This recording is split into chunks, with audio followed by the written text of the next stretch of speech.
사과이든 베이든 복숭아이든 해마다 우량과일을 생산하는 전문 가원은 이거 모르고 농사 짓지는 않습니다.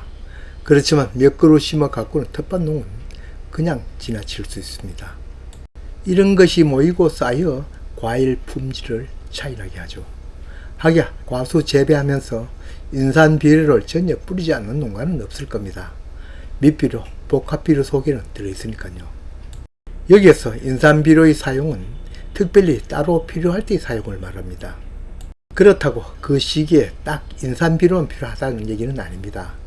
우리가 아무리 다이어트 하는 사람도 단백질, 지방, 탄수화물은 언제나 꼭 필요한 것은 맞습니다. 다만 무엇이 더 필요하다는 거죠. 이걸 알기 위해서는 먼저 알고 있어야 할 것이 있죠. 바로 인산의 효능과 역할입니다. 이거 모르고는 얘기할 수 없죠. 인산 비료는 한마디로 종실 비료이죠. 종실 비료란 작물이 종자 발달과 성장을 촉진하는 데 사용되는 비료를 의미합니다. 즉 종실 비료는 종자 충실도 향상과 수확량 증대에 기여하는 비료를 말합니다. 주로 인산 성분이 풍부한 비료를 지칭하며 꽃눈 형성, 열매 발달, 종자 충실도 증진에 따른 어떤 비료보다 그 역할이 크다는 얘기입니다. 인산은 그 외 다른 역할도 합니다. 나무를 심었을 때 빠른 활착을 돕고 근권을 확대시키는 등 뿌리 발달을 돕죠. 사실 그 무엇보다 중요한 역할은 ATP를 형성해가지고 과수의 대소 활동을 돕는 작용을 하죠. 그 넓은 범위 역할에 따른 인산비료 사용을 얘기하려면 초점이 흐려지기 쉽고 필요없이 영상이 길어지기 때문에 인산의 여러 역할 중 종실비료란 역할에 맞추어 진행하겠습니다. 여기에 관계 있는 과수의 현상으로는 꽃피기, 수정, 결실, 그리고 다음 해도 이와 같은 일이 있도록 하는 꽃눈 형상과 발달이 여기에 속하겠습니다. 물론 봄이 되어 꽃이 피고 수정되고 열매 맺고 그리고 초기 비대까지는 농부가 따로 준 인산비료의 효과라고 말할 수는 없습니다. 아시다시피 여기에 소모되는 영양분은 작년 가을 이 나무가 잎이 있을 때 열심히 광합성을 하여 그 양분을 뿌리에 저장해 놓았다가 이때 사용하는 겁니다. 농부가 인산비료 공급에 관심을 가져야 할 시기는 이때부터로 하면 알기 쉽습니다. 바로 신초 올라오고 그 신초에 꽃눈이 오는 시기입니다. 꽃눈이 붙는 시기를 화분나 시기라고도 하죠. 이건 과수마다 차이가 있습니다. 사과는 6월 하순에서 7월 상순, 배는 6월 중하순, 감은 7월 중순, 복숭아는 7, 8월, 자두 매실은 7, 8월, 브루베리는 7월 상순에서 9월 상순, 포도는 5월 하순 등입니다. 여기에서 감이나 포도는 올해 나온 신초에서 내년에 바로 꽃이나 열매가 열리지 않고 그의 신초가 다시 나오고 거기에 열매 달리죠. 그러니 올해 나온 신초는 내년은 결과지가 아니라 결과지의 의미가지, 즉 결과 모지가 되는 거죠. 그래도 우량 열매가 열리려면 올해 나온 신초에 인산 공급이 원활히 되어야 합니다. 당연히 이때 인산 공급이 충분히 되어야 되겠죠. 그렇지만 이때 공급하면 차간 뒤에 손드는 격입니다. 이 말은 제 채널에서 인산과 관련 얘기를 할 때마다 했기 때문에 꾸준히 영상을 본 분은 익히 알고 있을 겁니다. 정기적으로 과수의 시비를 했다면 당연히 토양 속에 인산은 있습니다. 보통 밑비료로 주는 인산비료는 용성인비, 이놈은 아다시피 물에 녹는 것이 아니라 구론산 등 산에 녹는 거죠.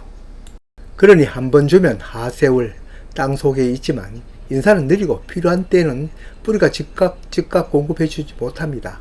대부분 과원에서는 연면 시비를 하죠. 비료만 따로 주기도 하고 살충제나 살균제, 즉 농약 방제를 할 때 함께 섞어주기도 하죠. 어느 비료나 요소를 제외하고는 한 가지 성분만 든 비료는 없는 것은 아시죠? 물에 녹는 비료, 즉 연면 시비로 주는 인산 비료는 인산가리와 인산칼슘 비료가 있습니다. 어느 것을 선택할지는 칼리와 칼슘의 효능을 보고 도랑치고 까재 잡는 식의 효과를 보는 것이 좋습니다. 토양살포보다는 당연히 연면실비가 효과가 엄청 빠르지만 그래도 오늘 친다고 내일 효과를 보진 못합니다. 여기서도 인산이 느린 것은 당연합니다. 여기서 잠깐 비료 성분별 연면시비 흡수 시간을 잠깐 소개하면 100을 주었다면 50이 흡수되는, 즉 50% 흡수율을 보면 각각 질소는 1시간에서 4시간, 인산은 일주일에서 보름, 가리는 하루에서 4일, 칼슘은 4일, 마그네슘, 붕소, 철 등은 하루 정도 소요된다고 합니다.